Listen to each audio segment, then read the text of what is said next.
tasnya korban itu didominasi dengan warna hijau.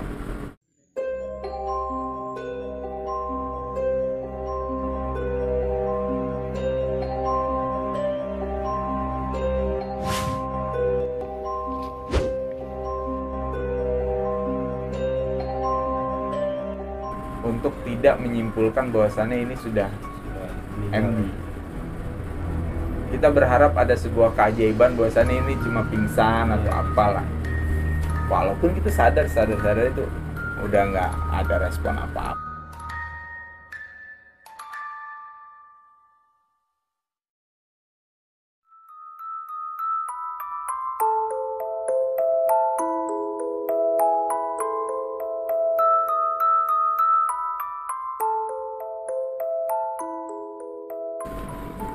Assalamualaikum warahmatullahi wabarakatuh. Kembali lagi bersama gue Mas Ari di channel Om Official Jeplau. Kali ini gue datangin kediamannya kawan gue, Om Sigit Black. Om, apa kabar Om? Sehat, alhamdulillah. Sehat selalu buat semuanya juga. Nah, kita udah lama juga nih gak ketemu nih Om. Lumayan.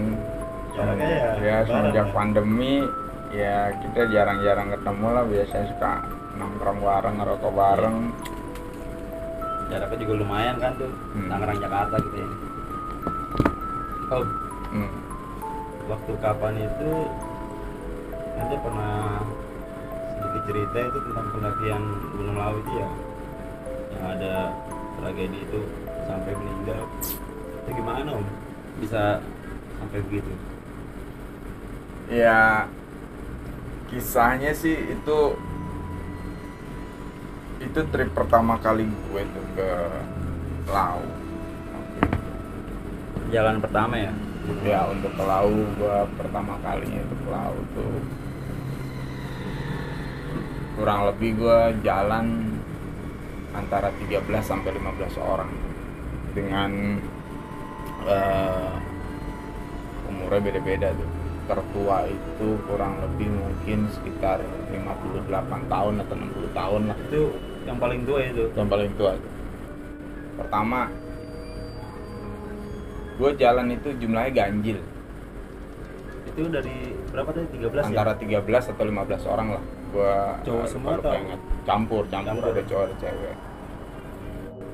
Tanpa gue sadarin dan temen-temen sadarin itu, saat pendakian itu ada khusus untuk di Lawu itu ada beberapa peraturan khusus yang kadang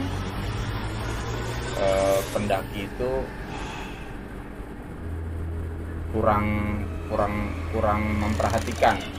Ya kan? Adanya aturan itu. Iya, aturan khusus itu. Seperti misalnya tidak boleh berpakaian hijau, kemudian bermotif bunga atau bermotif corak gitu. Nah itu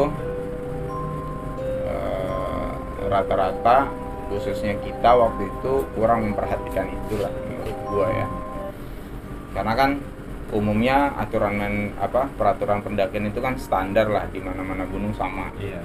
SOP-nya standar lah ya. SOP standar. Nah, cuman khusus untuk Lawu, nah ini juga buat teman-teman pendaki semua, nggak bisa dianggap sepele karena memang itu sudah adat istiadat di wilayah tersebut, khususnya di Lawu itu, yaitu kalau bisa jangan ganjil, kemudian jangan berpakaian hijau, kemudian tidak berpakaian motif-motif bunga atau dan lain sebagainya gitu kan. Emang kalau yang ganjil itu apa? Ada itu peraturan situ. Kalau setahu gua di gunung lain juga ada peraturan ganjil, cuma kayaknya nggak terlalu kayak ketat banget di Lawu gitu. Ya kalau nggak salah sih ada di situ. Ditambah lagi secara historis, secara sejarah memang Lawu itu memang gunung yang berbeda lah ya. Iya. Nah, gunung yang berbeda, penuh dengan cerita ritualnya gitu kan. Iya, ritual. Cerita ritualnya tuh penuh dengan cerita ritualnya. Dan saat itu Gua pun memang di setiap perjalanan gua, khususnya yang berombongan, itu gue selalu melibatkan orang setempat. Nah, saat itu gue itu minta bantuan sama teman-teman AGL itu 2 orang. Itu minta bantuan emang apa di pendakian itu belum ada yang pernah ke laut? Oh enggak. Memang itu kebiasaan gue kalau ngetrip dalam jumlah besar itu gue selalu melibatkan orang setempat. Itu memang inisiatif lah ya. Ini sih percaya atau tidak percaya lah. Dan di pendakian gue itu gue masih percaya bahwasannya setiap kali waktu azan atau pergantian waktu dari pagi ke siang itu waktu zuhur, terus dari siang ke malam itu waktu maghrib, itu gue membiasakan diri itu selalu berhenti dulu, break dulu. Setiap azan berhenti. Setiap waktu azan perpindahan waktu itu gue selalu berhenti. Nah, gue start itu kurang lebih jam 2 siang gue dari Cemoro Kandang. Terus singkat ceritanya itu gue pos 1 alhamdulillah aman, lancar. Nah, pos 2 juga lancar-lancar aja ya, dengan berbagai macam cerita, berbagai macam canda tawa, pokoknya lancar lah ya. Nah, dari pos 2 untuk sampai ke pos 3 Gunung Lawu via Cemoro Kandang, memang itu kan agak jauh tuh jaraknya. Maka di situ ada pos bayangan, namanya Jurang Pangarip-Arip. Jurang Pangarip-Arip. Nah, gua masuk ke pos 3 bayangan itu, atau pos bayangan sebelum pos 3 di Jurang Pangarip-Arip itu gua kisarannya maghrib. Dan menurut gua memang jalur Cemoro Kandang itu menurut gua ya cukup panjang ketimbang Semoro Sewu atau bahkan Cetol lah ya, menurut gue ya. Sampai Jurang Pangarip-Arip itu gue maghrib. Nah, gue membiasakan diri untuk break dulu. Nah, setelah gue break sampai waktu azannya atau waktu maghrib lewat, baru gue melanjutkan perjalanan. Nah, tidak seberapa jauh dari Jurang Pangarip-Arip itu memang sebelah kanan itu tebingan, sebelah kirinya jurang, dibatasi oleh satu pohon besar. Ya. Biasanya kalau tahu gue kalau di laut itu kalau ada namanya kayak jurang, terus kayak ada goa, itu kayak ada semacam ritual juga tuh. Ya.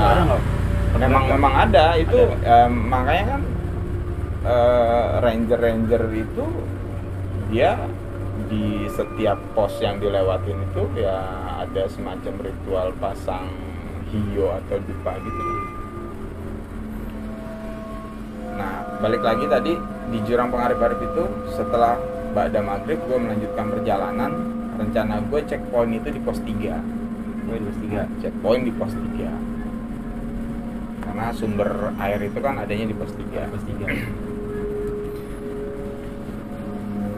100 meter kurang lebih 100 meter dari Jurang Pangarip yang tadi diceritain ada tebing, kemudian ada jurang dibatasi oleh pohon.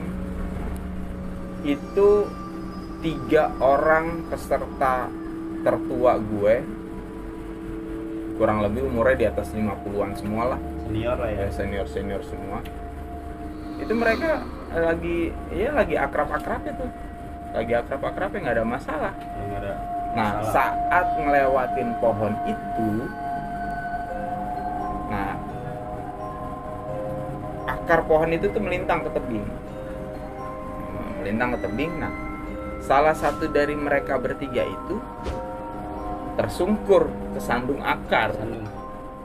Emang akar tadi dilihat kagak kayak kayak melipir apa tadinya diem akarnya itu apa? Enggak, emang akarnya itu melintang.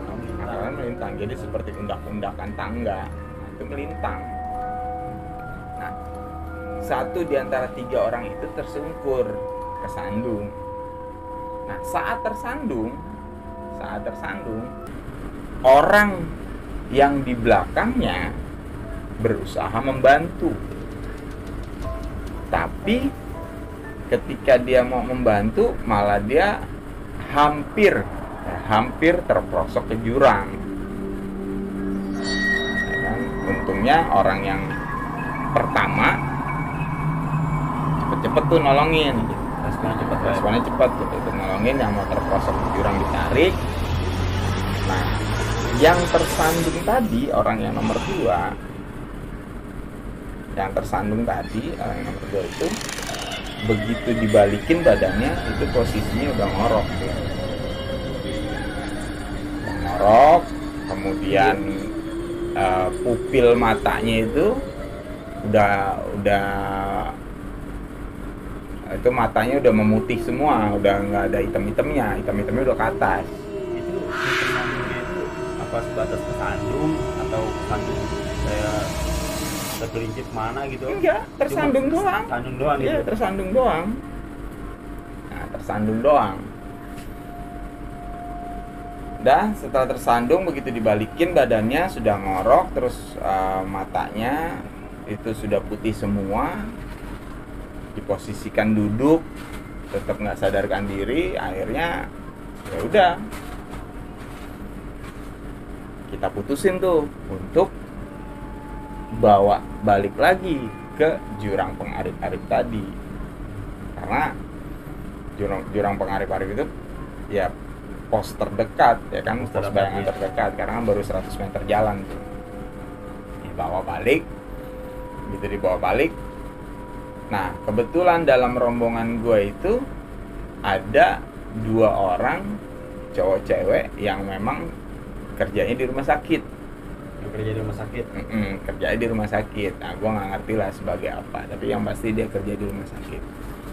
Nah, yang mereka berdua ini coba untuk ngecek si korban ini. Korban ini cek. Nah, setelah dicek ternyata nggak respon. Itu berapa menit Om itu setelah turun balik ke jurang Arif-Arif? Ya, nggak ada hitungan jam lah. Orang dekat itu kan baru 100 meter itu kan. Dibawa balik, terus dicek di pos 3 itu, di pos bayangan itu, di jurang Arif-Arif itu nggak ada respon. Nah, sebenarnya si 2 orang ini yang kerja di rumah sakit tadi, yang ngecek itu, sebenarnya mau menyimpulkan bahwasannya si korban itu sudah MD, meninggal. Ya, tetapi karena rasa takut, rasa khawatir, takut kesalahan atau takut nggak benar, dia nggak berani untuk menyimpulkan bahwasannya dia sudah MD. Karena dia takutnya mungkin karena ini cuma kesandung gitu. Ya, dan nggak ada luka apa-apa, nggak ada. Takut dibilang sama teman-teman nggak logis lah ya. Nggak logis gitu kan. Tapi ya itulah kejadiannya seperti itu. Udah, setelah nggak ada respon, setelah dicek juga nggak berani menyimpulkan, akhirnya kita putusin bahwasannya pendakian ke Lau saat itu kita batalin aja. Kita nggak usah lanjutin perjalanan. Belum sampai ke atas ya? Oh, belum. Boyem aja belum sampai. Belum, itu masih di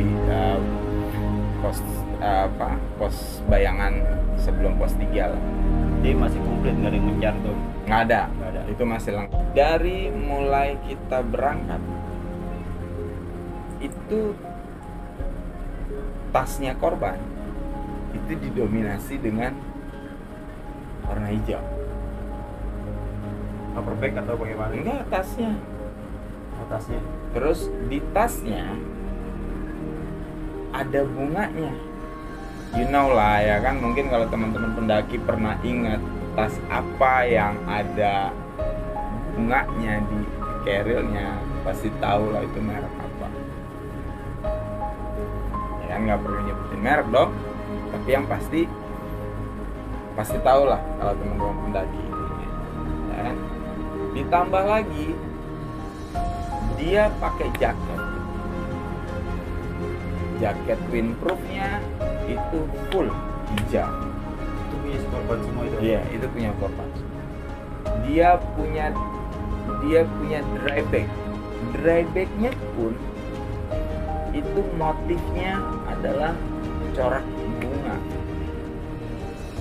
Jadi kayak aturannya di dia semua itu ya. Ya, Anggarannya makanya ya sekali lagi ya, khusus untuk laut tuh ya percaya nggak percaya sih. Tapi apapun itu, terlepas percaya atau tidak, setidaknya kita sebagai tamu ya menghormati aturan adat istiadat. Tapi pas selama pendakian itu ada kejanggalan nggak sih Om? Oh, nggak ada. Kayak sebelum ke Sanjung itu kayak ngeliat apa? Nggak ada. Itu normal, semuanya aman lah ya. Aman. Ya? Sampai di jurang Pengarif-Arif aja itu maghrib itu bertiga orang itu masih sempat bercanda karena mereka rata-rata seumuran. Mereka tuh sempat bercanda. Salah satu dari mereka tuh bilang, kalau lo sampai, maka gue juga insya Allah pasti sampai. Kalau ya, kalau lo sampai ya. Karena 3 orang ini seumuran semua tuh, 50 tahunan ke atas tuh. Nah, ya pendaki tua lah, ya pendaki tua, senior lah.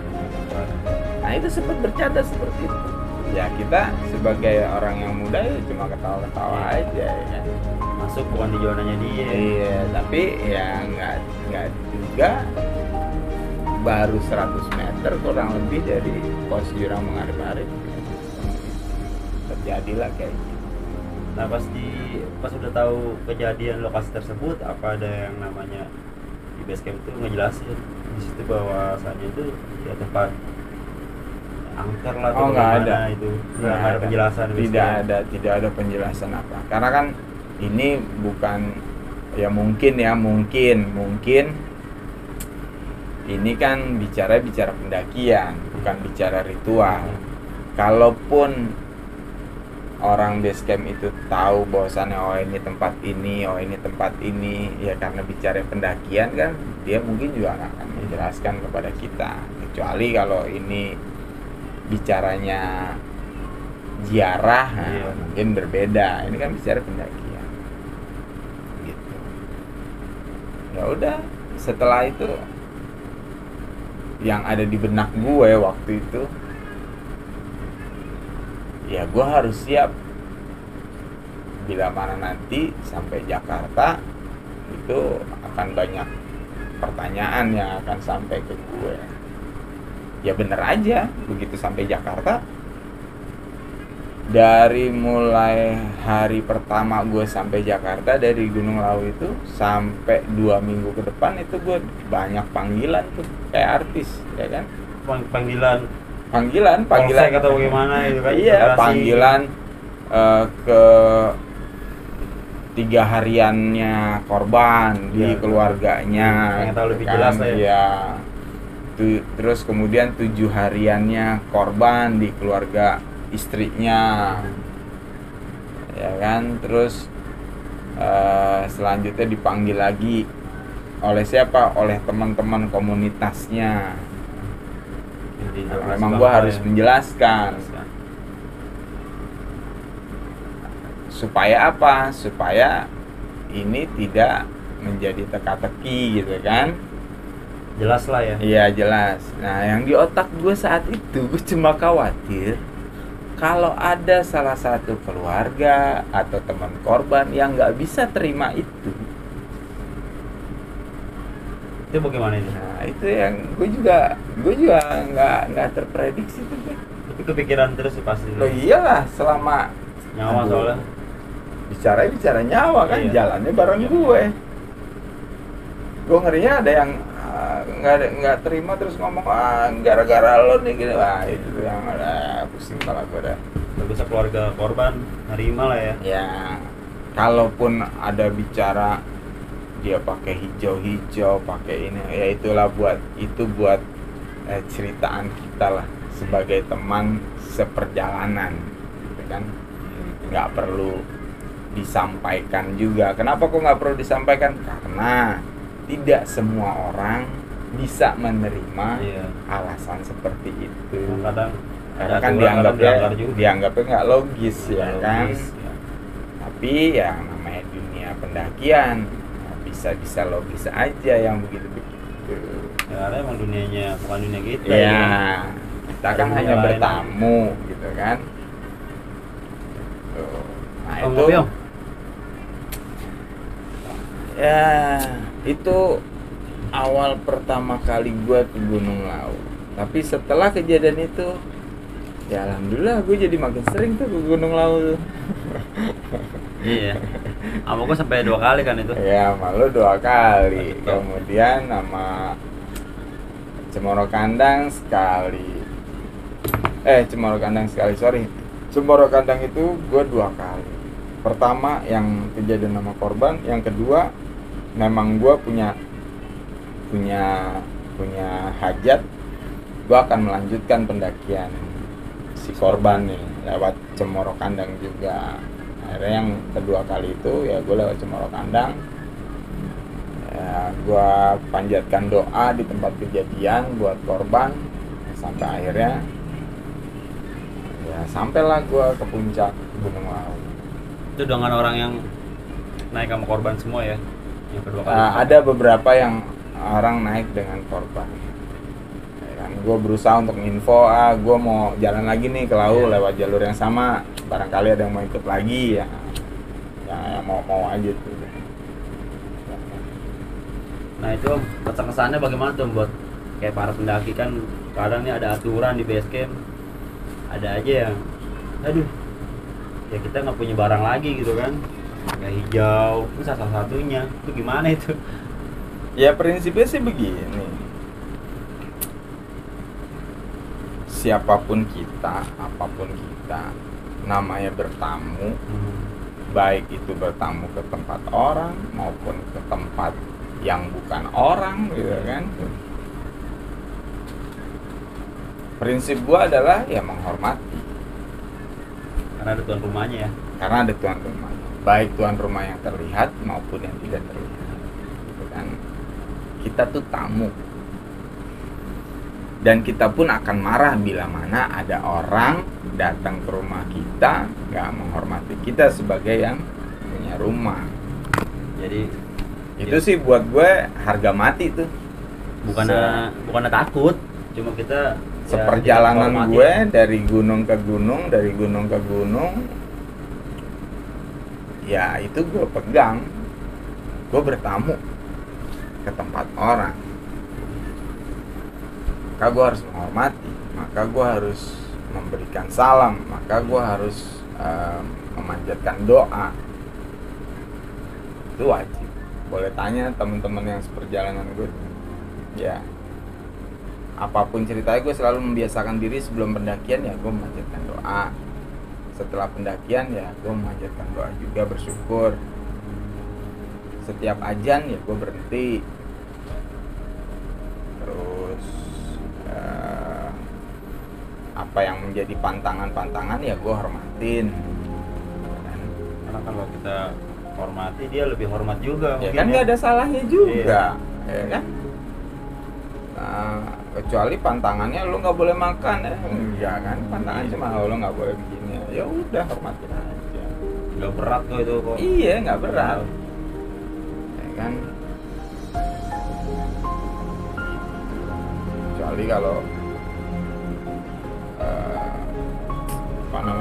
pantangannya memang menyulitkan kita, kalau pantangannya nggak menyulitkan kita, gue rasa sih ikuti aja lah, aja biar perjalanan juga lancar kan. Tapi ya setidaknya itu ya, sekali lagi itu prinsip gue.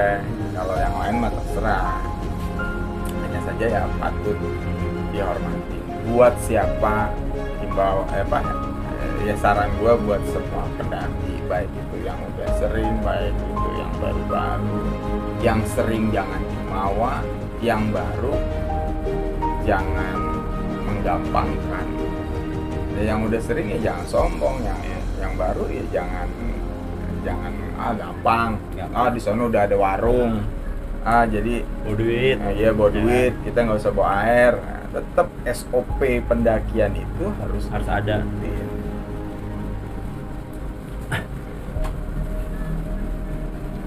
Nah, jadi dari cerita di dalam cerita kejadian ini pertama yang harus kita ambil itu satu, etika kita berjumpa ke rumah orang lah. Pegunungan ya kalau dengar bukan dengar sih om, banyak juga tuh yang bilang juga kan bahwasanya ya ada penunggunya dan itu ya tuan rumah, karena kita main ke gunung itu kita mah piknik, tetap itu mah rumah buat dia. Jadi untuk video selanjutnya ya mungkin sampai sini om ya, karena om ini masih ada cerita tentang kelanjutannya di Gunung Rinjani Torean, itu dimana itu feeling dia tuh hampir mau sama kejadian, sampai sama seperti di sini lah. Terus semua kawan-kawan Obsesif Raung, jangan lupa etika kita satu mendaki harus ada, dan doa juga, kekompakan tim itu harus ada juga. Yang penting aturan di base camp kita harus ikuti, jangan kita langgar. Dimana kalau kita ikuti, insya Allah kita akan aman selama pendakian kita ini. Jadi om, sampai di sini om ya.